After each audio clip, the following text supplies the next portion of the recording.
I used to think that the school and the educational system could be repaired, but the more articles I read, the more news reports I see, no. There's something wrong with white people. Like, there is something truly, truly wrong with y'all because you have spent generations terrorizing black people, but you have yet to deal with the predators and the bastards among you. How is it that you have so many white schools with child predators in them? I mean, just school, middle school, elementary school, high school, college, sexual predators at every turn. How is that possible, white people?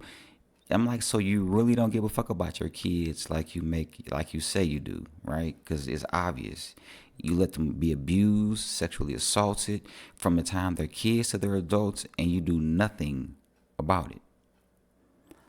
But let's go ahead and talk about this teacher and what the fuck he got going on.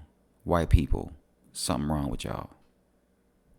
There are 11 victims represented, but I can tell you and I can tell the community that this is not the end of this investigation.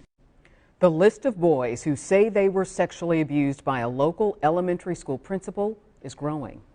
Kirk Ashton, the principal of Northwood Elementary in the Hilton School District, has already been indicted by a grand jury on 25 criminal counts, ranging from first-degree sexual abuse to endangering the welfare of a child. But in an exclusive interview with News 10 NBC investigative reporter Jennifer Lukey, the Monroe County District Attorney says that's only the start. Jen? Brett, District Attorney Sandra Dorley says there were 11 victims before news of Kirk Ashton's arrest broke. Since then, others have come forward with allegations spanning decades. Kirk Ashton had been principal of Northwood Elementary School in the Hilton School District since 2004.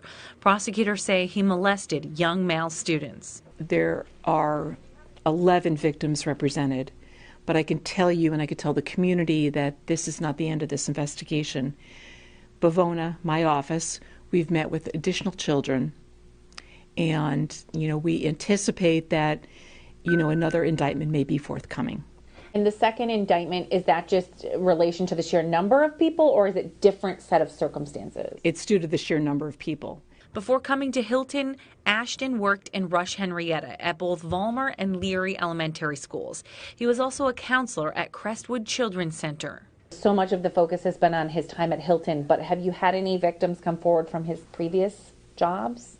We have. You have? Yes.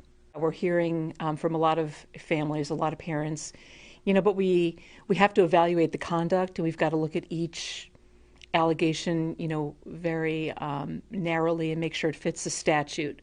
We want to make sure that we are pursuing the correct charges.